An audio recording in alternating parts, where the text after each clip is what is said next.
시편 50편입니다. 50편 14절 15절 말씀입니다.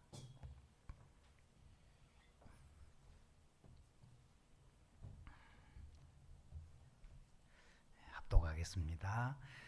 감사로 하나님께 제사를 드리며 지존하신 이에게 내 소원을 갚으며 환난 날에 나를 부르라. 내가 너를 건지리니 내가 나를 영화롭게 하리로다. 아멘. 이제 무더위도 지나가는 것 같고 초가을이 된 것 같습니다. 지난 여름 동안 여러분 고생들 많았습니다. 오늘 또 은혜의 잔치에 오신 것을 주의 이름으로 축복합니다. 1930년대 초 미국은 심한 불경기로 경제 공황에 빠졌습니다. 공장도 은행도 문을 닫았습니다. 은행까지도 문을 닫았다면 그 상태가 보통 불경기가 아닙니다. 그러니 실업자들은 쏟아 넘쳤습니다. 그때 한 극장이 무료 입장 광고를 내걸었습니다. 일자리가 없던 사람들이 몰려왔습니다. 잠시나마 영화를 즐겁게 보았습니다. 그리고 마침내 영화가 끝나고 관객들이 슬슬 퇴장을 하는데 어깨가 떡 벌어진 장정 두 사람이 있어서 나가는 관객들에게 돈을 내라고 했습니다. 입장객이 이건 무료 입장이었지 않느냐 했지만 그들은 입장료는 무료였지만 지금 받는 것은 퇴장 요금이다. 그러면서 돈을 뜯었습니다. 죄 짓는 것은 자유이지만 그러나 퇴장 요금은 사망입니다. 반대로 예수 믿는 것은 힘겨울질 모르지만 그러나 그 보상은 생명과 풍성입니다. 여러분 이 시간도 복된 시간 됨을 믿습니다. 사무엘하 10장을 보면 암몬 왕 나하스가 죽었습니다. 그리고 그의 아들 한운이라는 사람이 왕에 올랐습니다. 그래서 다윗은 죽은 나하스 왕이 전날에 다윗에게 도와준 일들이 있었기 때문에 그 은혜를 생각하면서 조문사절단을 보냈던 것입니다. 왕의 죽음을 애도하고 또 새로운 왕과 서로 교통이 있도록 하기 위해서 이렇게 조문사절단을 보냈습니다. 그런데 이 다윗의 태도와는 정반대로 한운이라는 왕이 그 신하들의 잘못된 말만 듣고 조문객들로 갔던 다윗의 신하들, 이 신하들을 그만 수염을 깎아 밀어버렸습니다.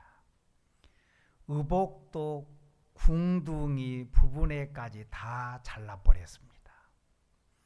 그 당시에 히브리인들은 발목까지 내려오는 통으로 된 겉옷을 입었습니다. 그리고 속옷은 특별한 경우를 제외하면 입지를 않았습니다. 그런데 이 겉옷을 궁둥이 부분까지 다 잘라버렸으니 이건 큰 수치요 망신을 준 겁니다. 그래서 다윗의 신하들은 너무너무 부끄러웠습니다. 왕궁으로 돌아오지를 못했습니다. 여리고에서 숨어 있었습니다. 그리고 수염이 다 자랄 때까지 기다렸다가 여리고에서 6개월 이후에 돌아왔습니다. 이 사람들이 오해를 하는 겁니다. 의심을 했습니다. 다윗이 조문사절단을 보낸 것은 왕을 존중해서가 아니다. 분명히 다른 생각을 가지고 있다. 우리나라를 엿보려고 오는 것이다. 우리나라의 성은 어떻게 생겼는가? 군인은 어느 정도 되는가? 무기는 어느 무기가 더 많이 있는가? 이것 엿보러 오는 것이다. 그래서 자기 나라를 언젠가는 이들이 쳐들어올 것이다. 의심병에 걸렸습니다. 오해를 했습니다. 이 잘못된 말을 한운이 그대로 받아들여 버린 거예요. 귀가 팔랑귀였던 모양이에요. 거르지를 않고 그대로 받아들여버렸습니다. 그리고 수염을 다 잘라버렸고 옷을 자르고 수치를 해서 내돌려 보는 것입니다. 자기들을 치려고 엿보려고 왔다. 이들은 스파이들이다. 선을 악으로 갚은 전쟁이 되어버렸습니다. 이때 다윗은 군대를 이끌고 쳐들어가지 않았습니다. 가만히 침묵하고 있었습니다. 마치 침묵 전쟁과 같았습니다. 다윗이 무슨 반응이 있겠나 기다리고 있는데 도무지 반응이 없습니다. 침묵하고 있습니다. 이게 더 무서웠습니다. 암몬 사람들이 더 불안했습니다. 아무 반응이 없으니까 이들이 더 무서운 거예요. 더 겁이 났습니다. 분명히 다윗이 군사를 이끌고 쳐들어올 줄로 판단을 했는데 아닙니다. 소식이 없는 겁니다. 암몬은 그 당시에 다윗의 나라보다 강하지는 않았습니다. 그런데 암몬 왕이 여러 나라에다가 돈을 주고 군사를 샀습니다. 그리고 연합군을 만들었습니다. 이 정도 연합군이면 얼마든지 이길 수 있다. 승산이 있다 보는 겁니다. 이 암몬 한 나라만 쳐들어오면 별것이 아닌데 돈을 주고 군사를 사서 연합군대를 만들어 버렸습니다. 다윗이 잘못해서 쳐들어온 게 아닙니다. 암몬 왕이 죽었을 때 조문사절단을 보내고 위로해 주었는데 그들은 아닙니다. 이것을 오해를 했습니다. 스파이다. 분명히 다윗이 우리를 엿보고 있다가 치러 올 것이다. 의심을 했었고 조문사절단들에게 모욕적인 짓을 해서 보냈던 것입니다. 다윗은 침묵하고 있었습니다. 하나님만 생각합니다. 내 시간이 아니라 하나님의 시간을 기다린 겁니다. 암몬이 불안해서 연합군을 만들어 치러 왔습니다. 어느 정도 불안했느냐? 사무엘하 10장 6절을 보면 이런 대목이 나옵니다. 암몬 자손들이 자기들이 다윗에게 미움이 된 줄 알고 그랬어요. 너무 불안에 떨었습니다. 그리고는 싸워보지도 않고 이 사람들이 불안해서 도망가 버렸습니다.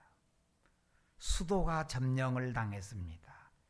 멸망하고 말았습니다. 암몬 왕 환우는 은혜를 저버리더니 이렇게 망치고 말았던 것입니다. 여러분, 작은 것이라도 우리는 하나님께 감사합니다. 은혜를 귀히 여길 줄 알아야 됩니다. 은혜에 대한 소중함을 깨달을 줄 알아야 됩니다. 은혜에 대해서 감사하고 은혜를 새기면 심령이 풍성해집니다. 행복지수가 올라갑니다. 여러분, 한 주간 동안 살고 은혜 안에서 이렇게 믿음의 잔치에 초청받아 예배드리는 것 하나님께 영광입니다. 은혜인 줄 믿습니다. 은혜로 알고 감사하는 자에게는 하나님은 풍성한 은혜를 더하여 주실 줄 믿습니다. 오늘 말씀은 2절에서 나오는 얘기인데 참 예배, 참다운 예배, 하나님께서 기뻐하시는 예배가 무엇인가 그 얘기예요. 하나님께서 바라시는 예배, 우리가 짜서 드리는 예배가 아니라 하나님이 요구하는 예배. 여러분, 이 말씀을 들으면서 깨닫고 하나님이 기뻐하시는 종들이 되기를 주의 이름으로 소망합니다. 첫째는 감사로 하나님께 제사를 드리며 그랬어요. 하나님이 바라는 예배가 이거예요. 감사로 하나님께 제사를 드려라. 감사로 하나님께 예배를 드려라. 아무것도 아닌 나를 하나님께서 자녀 삼아 주셨어요. 하나님께서 수용해 주시고 받아 주셨습니다. 여러분, 아무리 생각하더라도 내 인생에 잘된 일은 하나님 만난 일이었습니다. 이 은혜는 날마다 감사합니다. 평생 감사합니다. 오늘도 이렇게 숨을 쉬며 찬양하며 사는 것 당연한 게 아니라 하나님의 은혜입니다. 여러분, 감사로 하나님께 영광 돌리기를 소망합니다. 그러면 우리의 심령은 건강해집니다. 행복지수가 높아집니다. 하나님께 감사함으로 살면 하나님은 절대로 삶이 마르지 않도록 하늘의 은혜로 함께 주실 줄 믿습니다. 구원받은 것도 감사하고 은혜 주심도 감사하고 생활에 복을 주셔서 사는 것도 감사하고 이 세상에는 메시아라 하며 쓸데없는 주인들이 많은데 창조주 하나님이 나의 주인으로 삼고 나가는 것도 감사하고 모든 영광 하나님께 올리는 이 시간이 되기를 소망합니다. 두 번째는 지존하신 이에게 내 소원을 갚으며 그랬습니다. 감사로 그치지 말고 지극히 높으신 하나님 앞에서 내 소원을 갚으며 그랬습니다. 소원은 하나님의 뜻대로 살겠습니다. 그런 믿음입니다. 하나님께서 깨달은 그 놀라운 말씀을 듣고 깨달았으니 이제 나는 그 뜻을 따라 살겠습니다. 순종하겠습니다. 이것이 서원입니다. 순종하며 살면 하나님은 더 아름답게 하십니다. 꼴이 되지 않고 머리 되게 해주실 줄로 믿습니다. 교회에서 이렇게 의식의 예배를 드렸으면 이제 돌아가서는 생활 예배를 드려라. 그게 뭐느냐? 서원입니다. 삶 가운데서 순종하며 사는 것입니다. 그리하면 하나님의 능력을 체험하게 될 줄 믿습니다. 세 번째는 15절입니다. 환난 날에 나를 부르라. 내가 너를 건지리니 너가 나를 영화롭게 하리로다. 여러분, 생활하다 보면 항상 좋은 날만 있는 게 아니잖아요. 힘들 때도 있고 어려울 때도 있고 고난도 있습니다. 하나님은 이런 것을 다 아시기 때문에 우리에게 약속을 했습니다. 환난 날에는 나를 불러라. 여러분, 얼마나 감사합니까? 감격 감사에서 서원을 갚으며 지속적인 예배의 생활을 하다가도 부딪히는 일들이 있어요. 어려움을 만날 수 있습니다.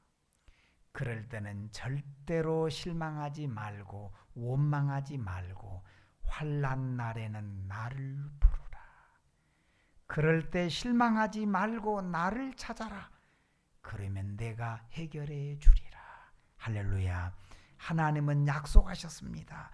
환난 날에 나를 부르라. 여러분, 어려웠다 싶었을 때 주의 이름만 불러도 심령이 평안합니다. 하나님께서 나와 동행하시는 증거이고 내 일 가운데 역사하시는 사인인 줄로 믿습니다. 환난 날에 나를 부르라. 다른 것 부르지 말고 꼭 나를 불러라. 여러분, 1장 1절에서부터 보면 전능하신 여호와의 하나님, 그분이 무슨 일을 하셨다, 이 말들로 계속 정리 내려갑니다. 1절에서부터 보면 계속 이런 말씀드립니다. 환난 날에 나를 부르라 하는 것은 바로 이 전능하신 하나님 나를 불러라.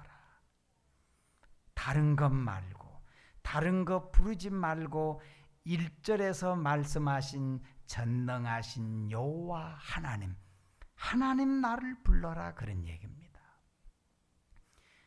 요새는 TV에 독생녀가 나오고 그러더만요. 독생녀, 내가 여자로 메시아다, 독생녀. 그런데 왜 독생녀가 병원에 입원합니까? 왜 휠체어 타고 다닙니까? 웃기는 겁니다. 이런 것 부르지 말고, 다른 것 부르지 말고 1절에서 말씀하신 전능하신 여호와 하나님을 불러라. 그리하면 그분이 우리의 문제를 풀어주실 줄로 믿습니다. 해결해 주실 줄로 믿습니다. 이것을 보시면 눈물 나는 일이 많지만 하나님 앞에서 이렇게 기도할 수 있는 것은 은혜입니다. 기도 없이는 살 수가 없습니다. 나를 부르라. 내가 너를 건져주리라. 할렐루야. 건져주심을 통해서 무엇을 경험할 수 있느냐? 너가 나를 영화롭게 하리로다. 어려움이 해결이 되면 내가 믿는 하나님은 살아계십니다. 내가 믿는 하나님은 전능하신 분이십니다. 그분을 최고로 높이는 겁니다. 찬양하게 되는 겁니다. 하나님이야말로 진실로 위대하신 분이다. 이렇게 모든 영광을 하나님께 올리는 것입니다. 하나님의 영광을 드러낼 기회가 되는 것입니다. 여러분, 야곱이 약복강 나루에서 한도뼈가 이골이 되면서도 천사를 놓지를 않았습니다. 끈질기게 붙들었습니다. 천사가 말하기를 너는 무엇을 원하느냐 물었을 때 당신이 축복하지 아니하면 가게 하지 않겠습니다. 무슨 얘기입니까? 하나님의 은혜 아니고는 나는 설 수가 없습니다. 하나님의 은혜 아니고는 나는 살 수가 없습니다. 한도뼈까지 이골이 됐는데, 망가졌는데 이 꼴로 내가 어떻게 살 수 있겠습니까? 하나님의 은혜야 섭니다. 은혜를 주셔서 나는 은혜야 설 수 있습니다. 하나님의 은혜의 하나님을 그는 사모했던 것입니다. 인간의 수단이 다 무너져 버렸습니다. 이제는 하나님의 은혜 아니고는 살 수가 없습니다. 은혜면 될 줄 믿습니다. 그래서 하나님의 은혜의 하나님을 사모했던 것입니다. 그런데 놀라웠게도 야곱은 이때부터 새로운 전환점이 됩니다. 야곱의 이름이 이스라엘로 바꾸어 이름 지어주었습니다. 야곱은 약탈자라고 하는 이름입니다. 이 사람은 빼앗는 기질이 좋았습니다. 빼앗기를 좋아합니다. 형의 장자의 명분도 빼앗아 버렸습니다.